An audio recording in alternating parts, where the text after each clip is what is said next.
This meeting is being recorded. Wonderful.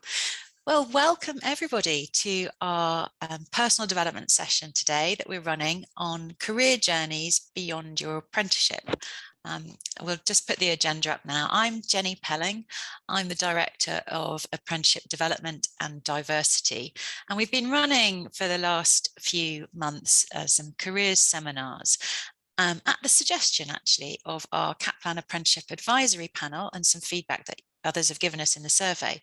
So before we introduce our guests, we've got two members at least of the Kaplan panel with us. I think we've got Emma Walker. Do you want to say hello? Hello. And which area do you represent? Sorry. Where are you based, Emma? Do you want to tell everyone?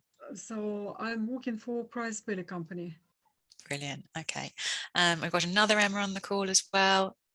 And we've got Janelle. So welcome to you all.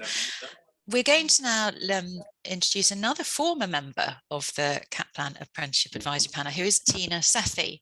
And Tina joins us from PwC. I'll let her introduce herself. And then we're going to hear from Chris Essex, who's one of Kaplan's tutors, about view of the sector and other roles.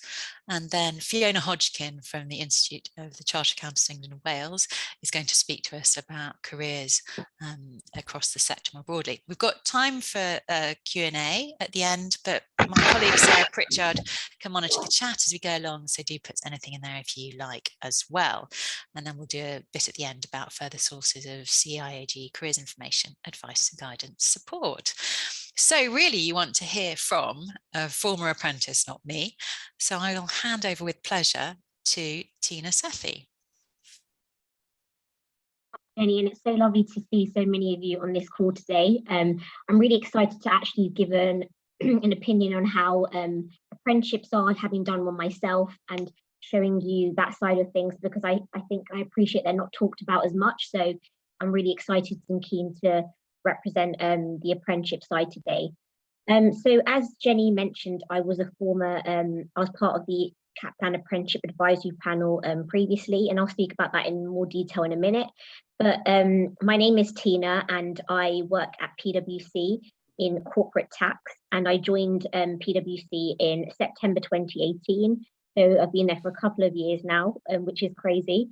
And I work in the London Embankment office as an apprentice, and the apprenticeship that I did was the ATT, which stands for the Association of Taxation Technicians. A bit quickly about why I chose tax. I thought it was really challenging. I didn't have much expertise or knowledge on tax, so it was something that I was completely new to, and I thought it'd be a good way to actually start in, a big professional service company such as PwC and gain knowledge from people who are experts in their field and learn on the job, which was really important to me. I also thought doing an apprenticeship was right for me because I'm better with the practical element and learning on the job rather than just learning through, I guess, an academic perspective. So yeah, doing an apprenticeship was the right choice for me. And the great thing about tax is that you're constantly interpreting law and legislation. So your career is really evolving and progressing with time. And I guess a bit of an overview of what it's like to work at PwC. The main thing I don't know where Sherry put it. Sorry? Keep going. Don't worry. I think somebody didn't have themselves on mute. Sorry. Yeah, no problem. So yeah, a bit of an overview as to what it's like working at PwC. So I think the best thing to start off with is that no 2 days at PwC are the same. So there's lots of variety in terms of the project work we get involved in, the different people that we work with, and generally the opportunities that you can work and get involved with as well. It's a very sociable place, which I know a lot of you would be happy to hear about. So there's lots of ways of meeting new people. Recording in progress. Done through volunteering, getting involved in career opportunities, attending socials. And I'd say another big thing about PwC is that there's lots of flexibility when it comes to working. So there's the opportunity of working at home or also in the office. And for example, like I said, I'm based in the London office, but I have the opportunity to still work with people in different offices and visit those office locations to have that interaction in person, which is great. And I think the thing I like most about working at PwC is that you have a lot of control over your career. So as long as you raise your voice and you speak about the opportunities you want to get involved in, then there's lots of opportunities to actually take on those roles and develop your career in the area that you want to. As I mentioned before, I did the ATT, and so talking a bit more about how I felt after completing the apprenticeship. Now, there were a lot of options for me. I could have, for example, stopped my education at that point and just focused on the work side of things. But me being me, I wanted to push myself a bit further and embark on a second qualification with Kaplan. And so I am currently doing the CTA to become a chartered tax advisor. And I've just sat my last exam, so fingers crossed that's gone well. As I mentioned, this wasn't something that was compulsory. So after you finished your apprenticeship, you can just go back to working full time. Thank you so much, Chris, for your comment. But yeah, I wanted to do another qualification, and the reason being, I was tempted to just go and sit in the car. And the reason being, sorry, for wanting to do a second qualification is because I felt there was a massive overlap between doing the ATT and the CTA, because both are tax qualifications. It was also lockdown when I was when I started the CTA, so it gave me another goal to accomplish. And finally, I really wanted to develop my knowledge and technical knowledge in tax in particular. I knew a lot of people in my service line didn't have the CTA, and I wanted to, I guess, stand out and bring new knowledge back to the team. That was another reason why I really wanted to do the CTA. But as I said, it's not compulsory, and you have the opportunity to stop studying at that point. Now, the opportunities that I was given after completing my apprenticeship were so wide and varied. And this is the point, I think, in your career where you have a lot more of a say of what you want to, I guess, progress in and what you want to specialize in. And of course, you don't have to specialize at that point, and you can still keep all of your options open. So I wanted to kind of keep an open mind into what was available to me and just to extend the connections and that I had with my existing peers. So I did that by getting involved in a lot more work in R&D, which stands for research and development. So this looks at ways in which a company can reduce the amount of tax they pay by getting involved in certain projects. And if they meet the tax criteria for R&D, they can actually claim a tax credit, which essentially reduces their tax liability and the amount of tax they pay. I've also recently, from doing an apprenticeship, have got involved in tax governance work. So this is looking at companies' policies and procedures, seeing whether they meet certain criteria and they have all of their risks in control, and us essentially giving advice, tax advice on how we can recommend them to improve the policies that they have in place so that they better mitigate certain risks in the workplace. One thing that I really like about doing an apprenticeship is that I've used my experiences as an apprentice to help others with their own career journeys. And I've tried to do this in many ways than one. So one being, of course, in PwC itself, and PwC's recruitment team have got me involved in a lot of their career events. So I make sure that I speak about my career journey and the apprenticeship side of things, and generally be part of any Q&A panels to answer any questions that people have in respect of the apprenticeship, tax, and generally working at PwC. The thing I'm really most proud of is actually joining the CAP, which was the Kaplan Apprenticeship Advisory Panel.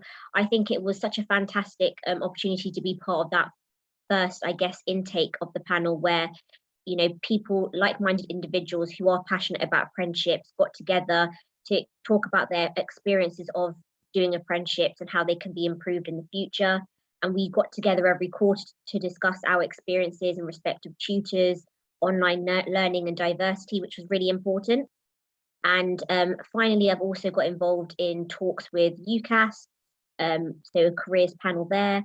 And I've spoken to students at schools across the Southeast, promoting both PwC and apprenticeships themselves. Yeah, I've got involved with quite a few things, and look forward to continuing to raise my voice and talk about apprenticeships in the future, I guess.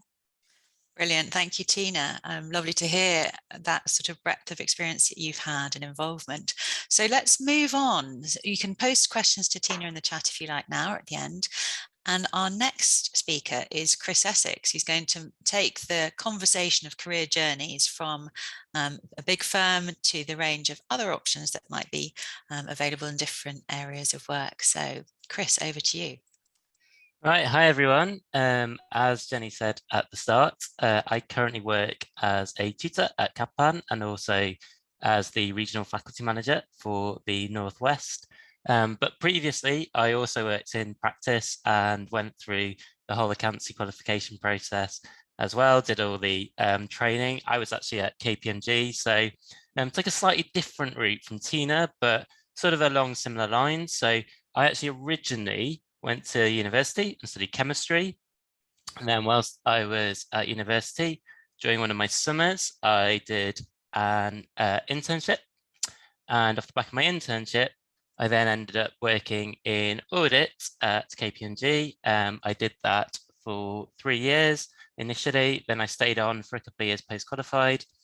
And then down the line, I got the opportunity to come and become a tutor at Kaplan. So a slightly different career path. And what I'm going to focus on as I go through is the sort of other possibilities. If you're in that position where you're thinking, you know, maybe I might want to move externally, maybe I might want to do some different things after I qualify, what sort of opportunities are out there? How did I go about deciding what I might do next? All of that kind of thing. And I think one of the first things I would say is that if you're thinking about moving after you finish your apprenticeship and after you qualify, I think you should always be a little bit careful. I think you should always think through exactly what's going to be best for you. And one of the things I always say is that in that sort of 1.5 to 2 years after I qualified, where I stayed in practice, I benefited quite a lot from having a more senior position on audit teams. So I got involved in more technical areas of audits. I got used to managing bigger teams. I got different types of experience, got involved with lots of stuff internally. And so I think, you know, that's the first thing to think about, I suppose, after you finish your apprenticeship. What benefits am I going to get from carrying on doing what I'm doing, and am I going to enjoy it? And what benefits might I get by considering other options? So I think sometimes people, you know, are tempted as soon as they qualify to start looking for other possibilities, but often there are lots of benefits in terms of staying on, in terms of what you're doing, building up your experience, building up your skill set that way. So I think it's all worth consideration. So in terms of what I ended up doing after I left practice, I then about 7 years ago now, I left practice, I was working at KPMG, and I personally decided to become a tutor at Kaplan. And I think this illustrates quite an important point for a lot of you. So some of you might be thinking, right, I currently work in audit, or I currently work in tax, or I currently work in industry, and how could I ever go on and do a different role? So, you know, if you're working in industry, you might be thinking, well, I don't know about working in practice, so how am I going to work in practice? Or you might be thinking, well, I currently work in audit, so how could I move to tax, or how could I move to corporate finance, or whatever it might be? And I think what I would say to all of you is, you know, you should never dismiss any possibilities. Think about what you really want to do and try and focus on really getting good at that and doing lots of research, and also have an acceptance that, you know, if you do decide you want to move into a slightly different role, that the first 6 months or so might be very difficult and it might be quite challenging, but in the long term, you know, if you're determined and you put the work in and you make a lot of effort to build up your experience, you can make lots of different roles work. And so from my perspective, I ended up becoming a tutor, but you might end up thinking, right, I'm working in practice, I really want to go and work for this charity, or I really want to go and work in industry, or I really want to go and work for this startup. And, you know, I'd never dismiss those ideas. You know, just make sure you do your research, talk to people who you might know who work for different companies, different charities, and take things from there. And I think, you know, there's no harm in having conversations, going for interviews, all of that kind of stuff, just to get an idea of what it's like to do those different roles and to try and figure out what you really want to do. And then down the line, try and, you know, become a specialist, try and become really good at that. So another thing that people often think about after, you know, you make that move is people sometimes worry about, well, progression and what will it be like and what are the other opportunities. And I think it very, very much depends on what you do and where you go. So for example, Tina was talking before about all the different things you can do at PwC. And obviously, if you're in a big firm, there will always be those opportunities to potentially move between different departments and move into different roles within tax or in audit, as I was in, or whatever department you're in, you'll always have that opportunity to move into different roles. But equally, if you decide to move into industry, there's also those possibilities in terms of, right, you start off maybe in a junior finance role, and then you can work your way up to finance manager and then financial controller, and maybe eventually financial director if you're lucky enough to get that far.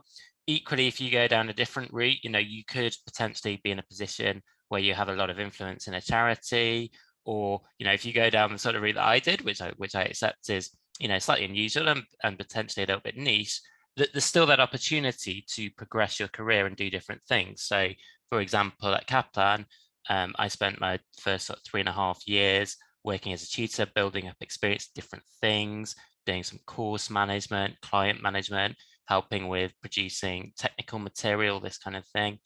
And then after 3.5 years, I took on this role as regional faculty manager, where now a lot of my role is about developing other tutors and recruitment and training and all this kind of thing. And so, regardless of what route you go down, there will be opportunities out there. And I'd always seek out those opportunities to further develop what you're doing. So don't think, oh, if I move role, then all of a sudden my opportunities are going to be more limited, because, there's many, many different things you can do.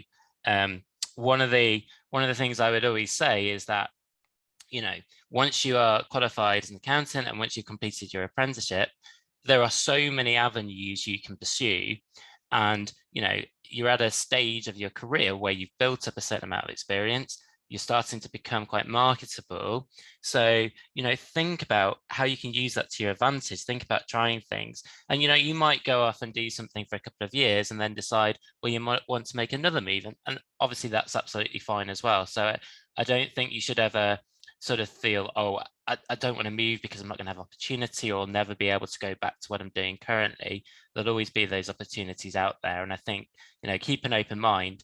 And as I was saying earlier, think about what you want to do and try and become really good at it. Try and pursue that direction. I think that's the sort of best piece of advice I was ever given when I was getting close to finishing my 3 years qualifying. And I think, I still would get all of you to think about that process. What should I do next? What can I get really good at? What really interests me?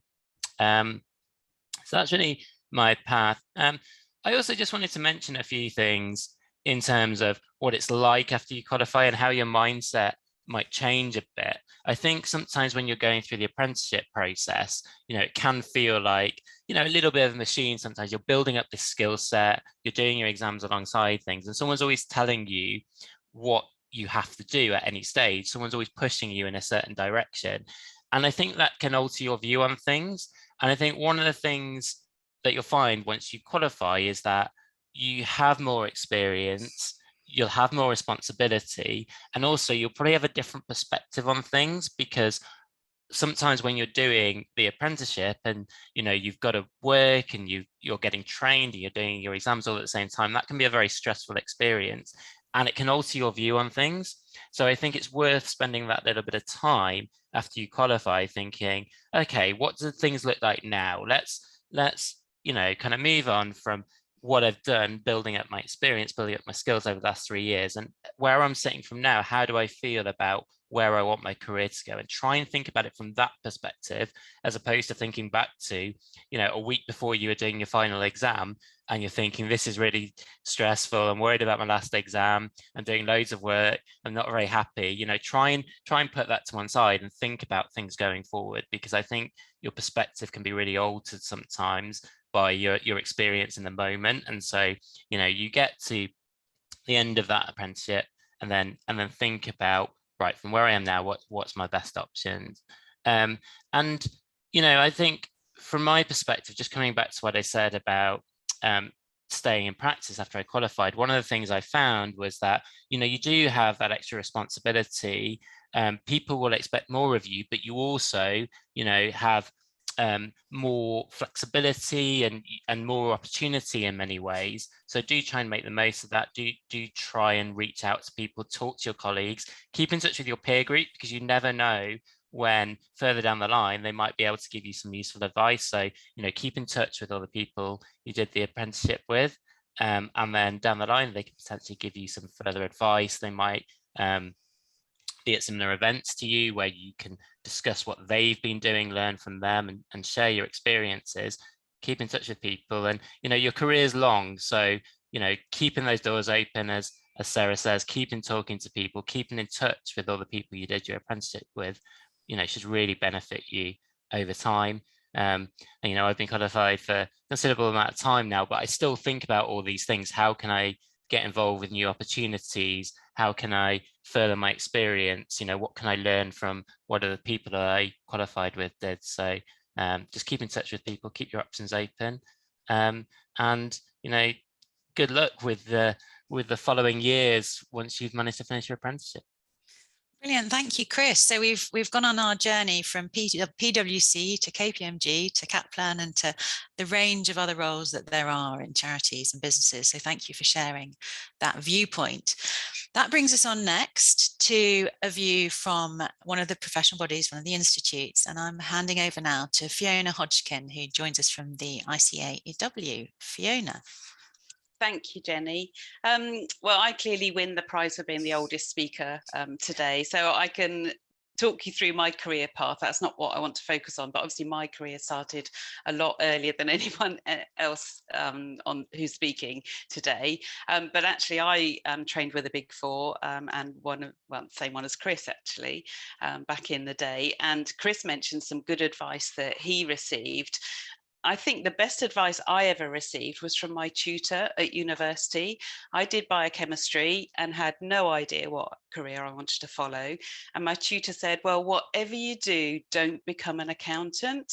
So being a headstrong 20-year-old, I thought, can I be an accountant? And here I am today, qualified chartered accountant. So yeah, I think some people ought to be careful what advice they give, because sometimes it can backfire. So quick overview of my career path.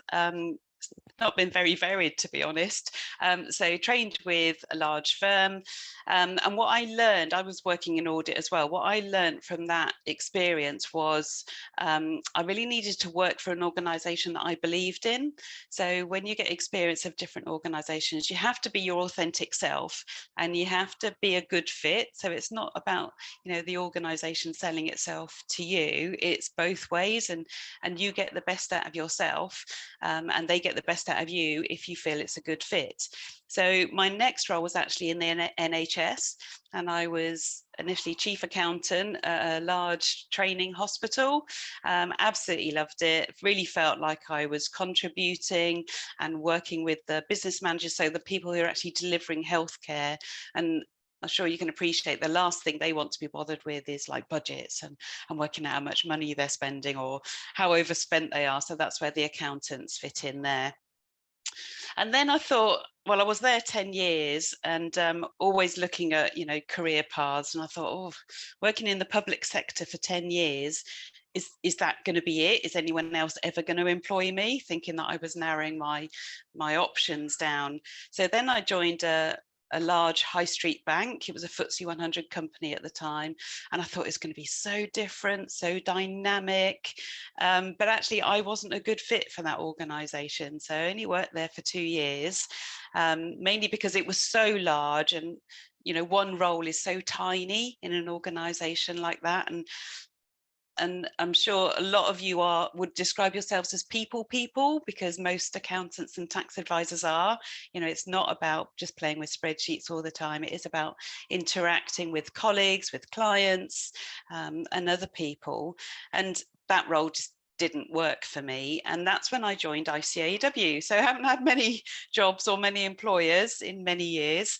And initially I started in a role where It was more project work, so initially designing CPD, the Continuing Professional Development Programme for members, and now I'm in a client relationship role, so it's perfect for me as I think I'm a people person. So I work with the larger employers who train our future chartered accountants. That's whistle-stop tour of what I do and I have done. But I think some of the main messages that I want to get across today is really, the first one is the world is your oyster. Once you finish your apprenticeship and your qualification, as Chris has said, don't think you're limited into the different roles that you can do. Employers will always assume your technical knowledge. Once you've got a qualification, the technical side is a given.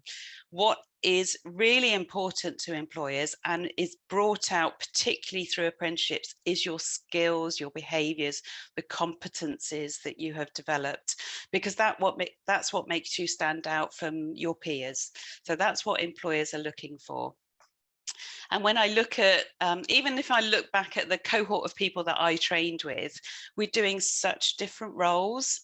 So there was 24 in one office. I think there are 2 that are still in practice. And one of those moved out of practice for a period and is now back in there. But we even have, like mindfulness tutors, really various different roles. We've got a nutritionist, we've got a psychologist. They're all chartered accountants, but they've branched off into other things as well. Most have stayed as chartered accountants, but in very different roles. As most have moved out of practice and into business. And I had a look at the ICAW stats from its members to see if that was kind of typical. And 44% of our members work in business. Only 29% work in practice, whereas most people might think if you're an ICAW chartered accountant, you work in practice. 6% in public sector and charities. 70% have retired, lucky them, and then 4% other career breaks, unemployed, things like that. So yeah, main message is don't ever limit yourself, and do shout about yourselves. And another theme that Chris mentioned as well that I'd like to pick up on is continual learning. I have said in the past when I've been speaking to students that don't think that your learning stops once you're qualified. Your learning shouldn't stop until you die, which seems a bit morbid, but it is a good message, because you should always be looking at what else is interesting to you, what else should you know that makes you more appealing to employers, makes you better at your job. So whatever organisation you are training with, whatever qualification, you will find there are so many resources from that institute or that body to help you continue to develop.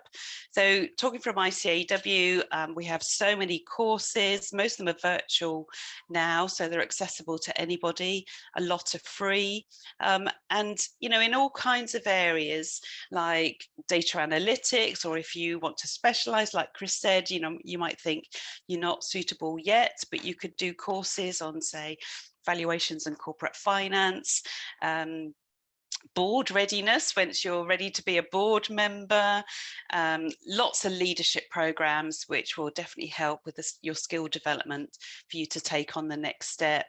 So do look out for learning opportunities. Don't think that once you're qualified that's you done. And it was lovely to hear from Tina that once she got her first qualification she was chomping at the bit to find her next one. That's the perfect attitude, and definitely shows employers that she's someone who they should employ, because she's looking at the next step and the next way to improve herself.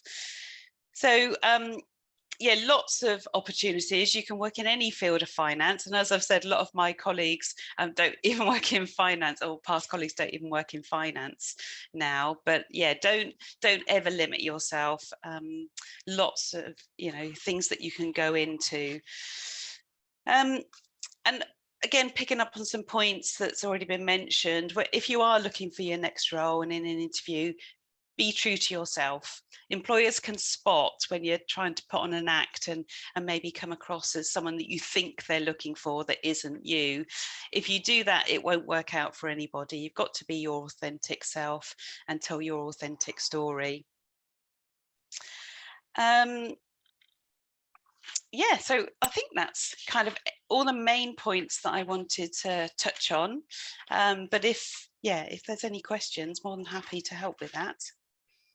That was really inspiring to hear, and great advice there, Fiona. Thank you so much for sharing all of that.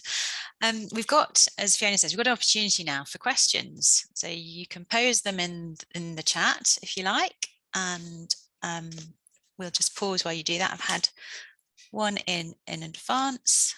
Let me just find that. So yeah, do post your questions in the chat, and Sarah and Chris will keep an eye on that. Whilst you're thinking of what you want to ask, I had two earlier. One for, I think this must be for Tina, asking how easy is it to move into other areas if you've started in tax? You know, it's a good question. It's something that when I started, that I was worried about. Am I specializing into something too early on, and can I actually move around? But for example, in PwC, we have an internal transfer window. So that gives the opportunity at a certain grade when you become a senior associate, which is what I'm at now, to apply to other service lines within the business. And you can do that twice across the year, one in summer and then one in autumn. So you have the opportunity to have like an interview process with that and try anything else that, you know, takes your fancy in that sense. So there's definitely lots of opportunities to get involved in. And even if you're in tax itself, you can still move around into trying new opportunities within the area. And by just getting involved and meeting the right people and developing your network in that sense as well. Yeah, good answer. Thank you. That's good advice. We've had a question in the chat from Dan. Fiona, this one I think is coming your way. I like it. What would you suggest for someone who's more keen to stare at spreadsheets all day than be a people person? Yeah, absolutely. And there's absolutely nothing wrong with that. Businesses need people who are good with numbers and good with spreadsheets. So just about finding the right role for you.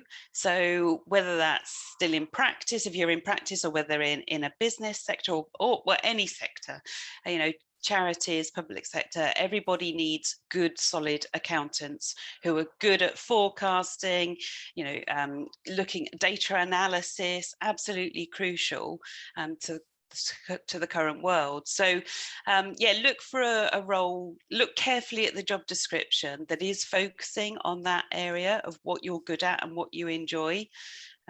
Yeah, so whether it's, you know, a data analyst or maybe more management accounting, where, you know, you're looking at budgets, forecasting, you know,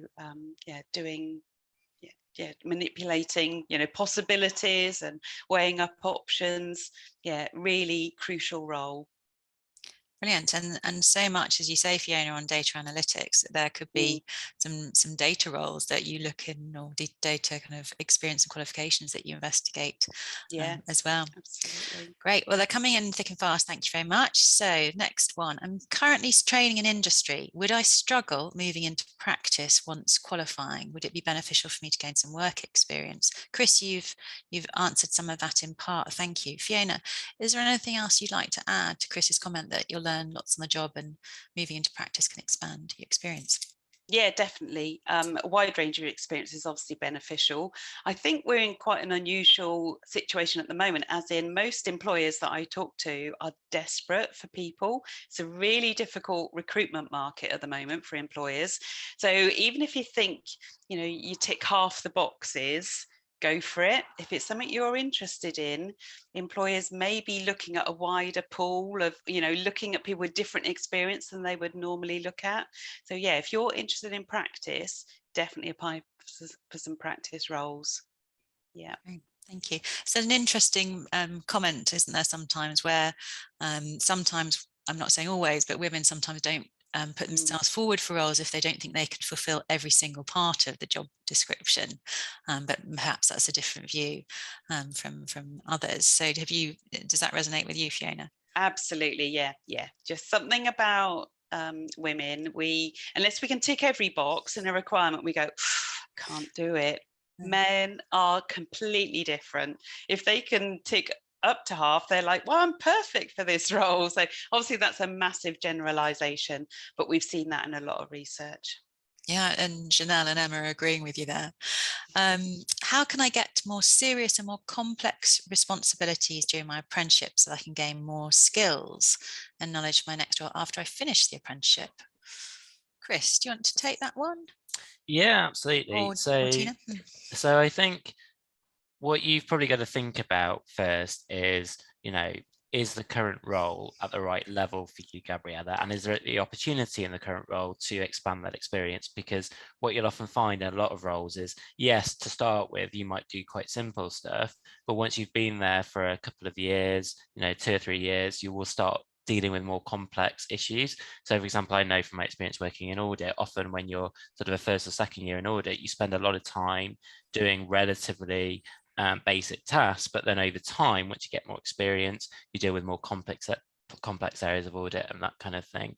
If you're in the sort of role which perhaps isn't suited to moving up the ladder and gaining that extra experience, I wouldn't be averse to kind of looking around and thinking, are there more senior roles that you have the skills to do and where you might have the opportunity to build up further experience? I think that'd be my general advice, really. Thank you. Just want to flag a really, really nice comment from Emma about developing your communication skills, Emma, by being able to cover reception telephone calls early in your career to help you build confidence and stress technical questions. Really lovely comment there. And I think a lot of people are like that, Emma, as well, aren't they? That dealing with telephone calls can be a little bit intimidating sometimes. So practicing early is good. Right, let's look down. Question about working overseas. Who would like to take that one? Whether that you can, what opportunities are there for working overseas? I can start if that helps. Yeah, lovely. So I saw I think there's 2 questions on that, and somebody does say they've just finished the ACA. So yes, absolutely. The ACA qualification is recognised globally. We're part of a couple of global alliances, including Chartered Accountants Worldwide, which is where the chartered bodies across the world get together and we'll recognise each other's qualifications. So in many countries, you absolutely have the right to work there, but also you can become a member of the local body as well, literally by filling in a form and paying them a membership fee. But that would give you all the local resources and support as well, even though ICAW is of course global anyway, so we've got local support no matter where you are. There's a jobs portal that we offer called ICAW Jobs. If you just Google it, you'll find it. And you can see there if there's any current international roles available. So there might be something there that you're interested in.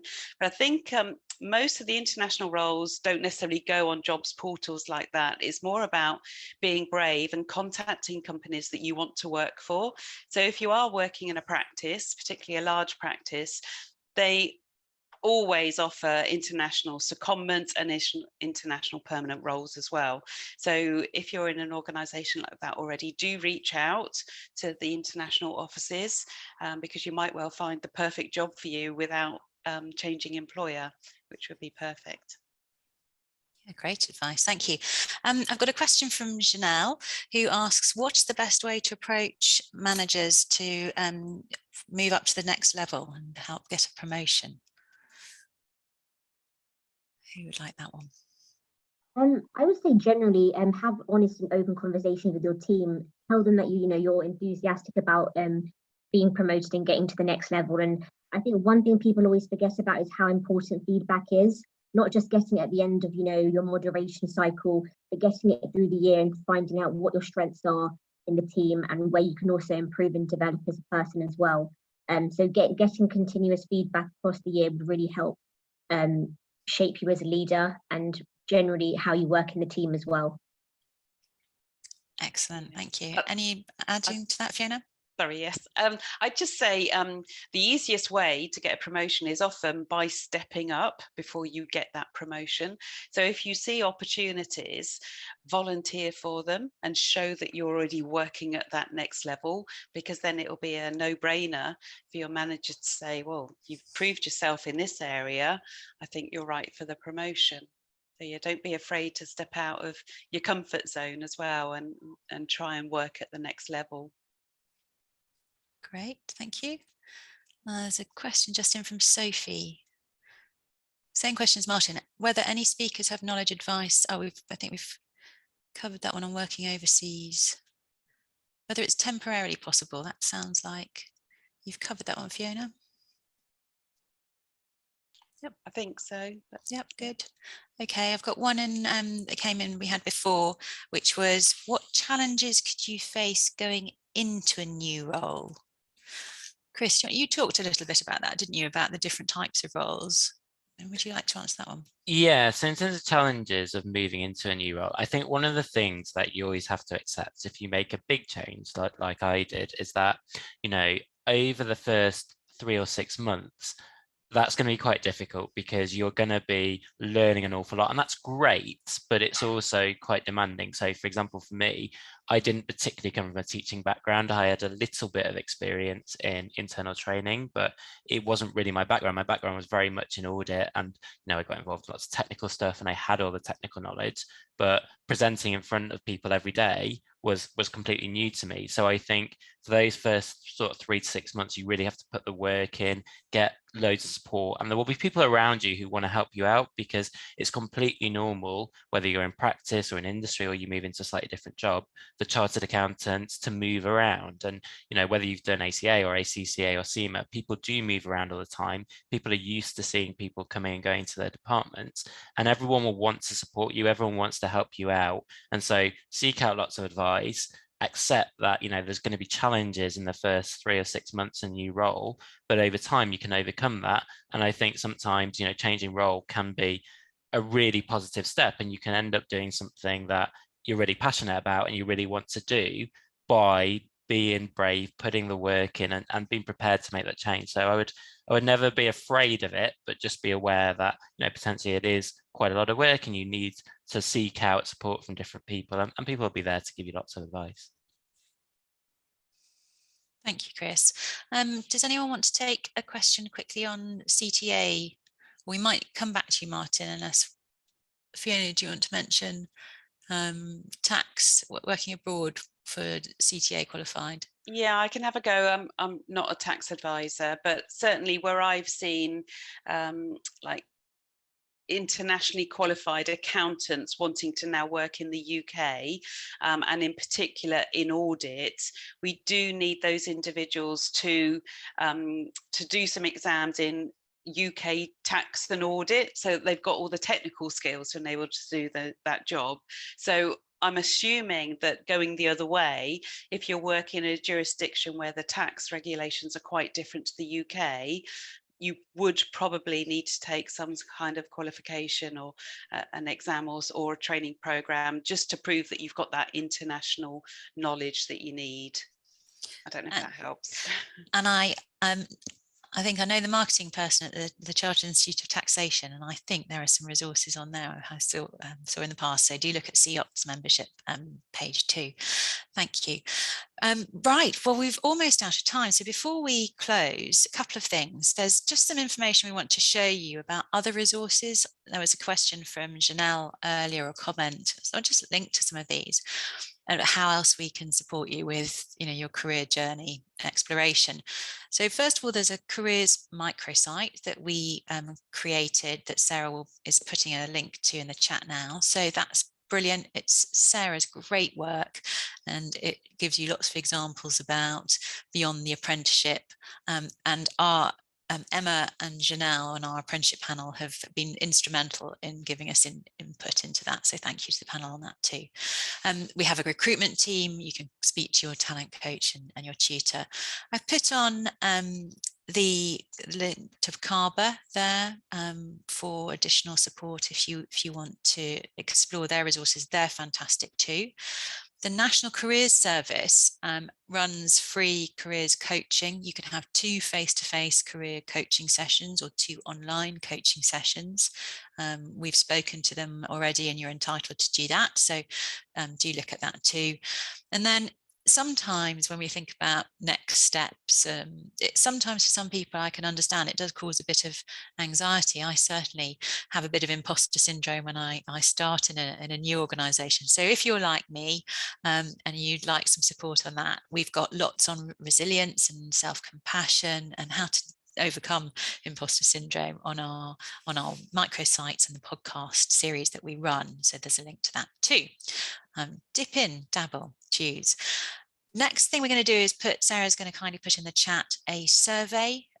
We'd really love you to complete that, because it's your feedback that then inspires us of what we want to do next and what is best for you. So let us know, and then we'll put that in our next future personal development sessions. And then finally, massive thank you. Thank you, Tina, and to Chris and to Fiona and to everybody, and Sarah, to everybody who's contributed to the discussion today.